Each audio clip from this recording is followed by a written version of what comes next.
afternoon. Welcome to our special edition, Writing Expands Across Lucia Mar. We are coming to you live today from the beautiful Central Coast of California.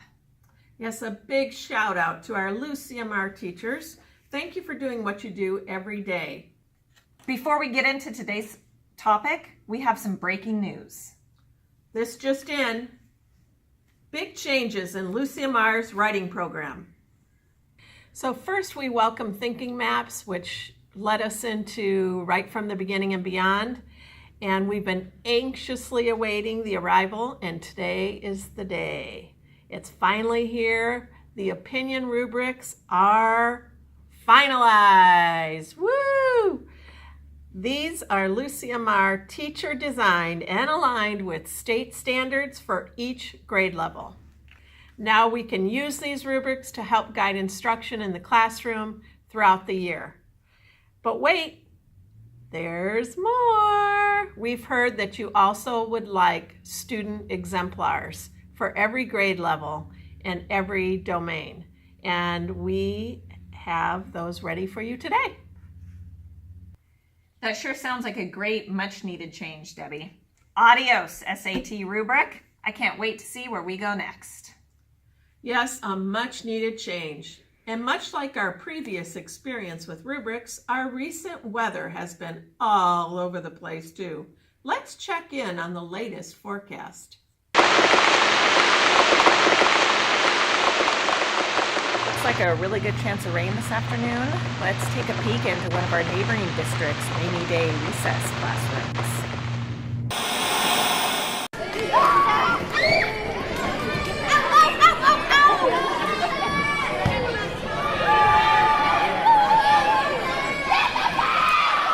Boy, we sure have it good here in Lucia Mar. Our teachers are great at keeping their students engaged with fun activities during rainy day recess.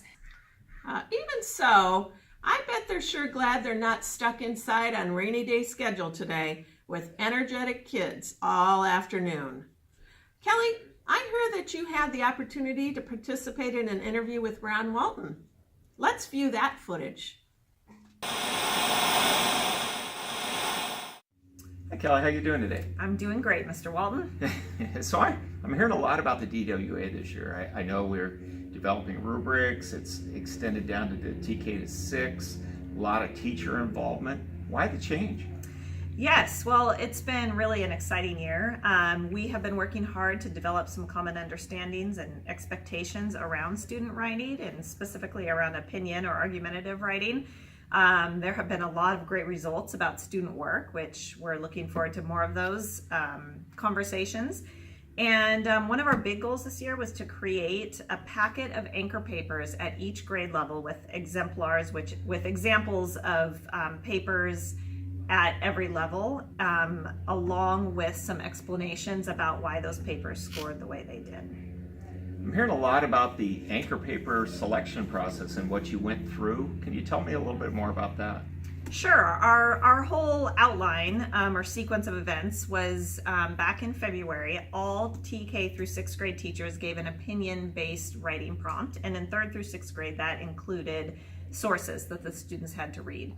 And then from that point, teachers selected a high, medium, and low paper. They clipped those together. We shuffled them around in curriculum, and that was actually really, really helpful when we get to the room leader section. So we had the room leader training on March 1st, and we had a TOSA and a classroom teacher from every grade level come and get trained on that.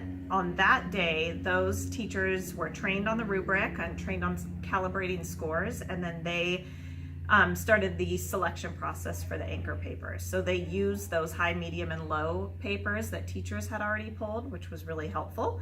And they worked to create anchor sets at every grade level. And then they also included those score explanations. And the great news is that all of these packets will be available to all teachers. No matter what grade level you teach, you'll be able to view all of the student writing samples. That's amazing.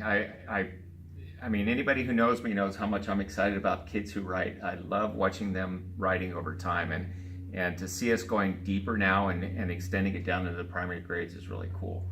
And those anchor papers means that we'll all be looking at writing in a very similar fashion, and I'm excited about that. A lot of training going on, but I know the kids are going to benefit in the long run. It's very exciting. Yes, Congratulations it is. on that work. Thank you. It's exciting. Yeah, and I'm excited to see so many teachers invested in it. So, all right, that's it for today. So now back to the studio.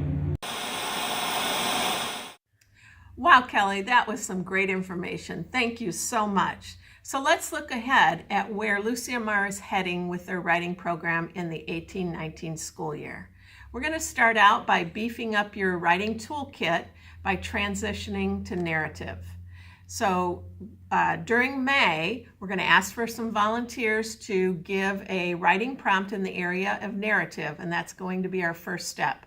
Then we're going to follow a similar step that we did for the opinion writing training, in that our room leaders will be trained during Summer Institute, which is in August, and then all of our classroom teachers, TK through 6, will be trained on narrative during the Triple SD Day in August. So something to look forward to, and just think of how much you'll have in your toolkit. So the only other thing I'd like to share is our 2019, so a year from now, our DWA prompt will be in the genre area of, wait for it, narrative. So you can be ready to go for that. Thank you. This sounds like a great opportunity for teachers, and the focus on writing in different genres will surely benefit our students. It will be really exciting to see their progress.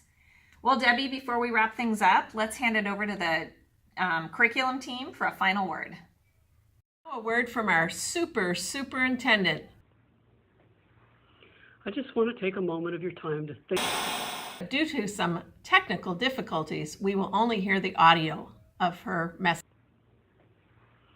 I just want to take a moment of your time to thank you for the commitment that you have made to helping our kids improve their writing. You have made this commitment by making writing that priority in your classroom. Day in and day out, you practice. And our kids have learned to use thinking maps and other tools to organize their thinking and to organize their questions so that they can become better writers. This is all about closing that achievement gap by giving our elementary kids those foundational skills that they need to be successful later. Thank you so much for being here today for this training and for all of the work that you've done up to this day to get here. We are closing this gap together, and you are making the difference. Thank you so very much. A big thank you, room leaders and teachers, for all of your hard work throughout this entire process. And be sure to fill out that survey at the end of today's training. We really look forward to getting your feedback. We have some great leaders for you today. Let's hear it for our TK and Kinder room leaders, Socorro, Sherry, and Andy. Woo! First grade, you've got Darlene and Kirsten. Woo! Second grade, you're looking at Shandy and Maria. Woo! Third grade, big shout out to Christy and Michelle. Woo! Fourth grade, put your hands together for Jolie and Debbie. Woo! Let's hear it for fifth grade with Scott and Spencer. Woo! And finally for sixth grade, let's hear it for Priscilla and Samantha. Woo!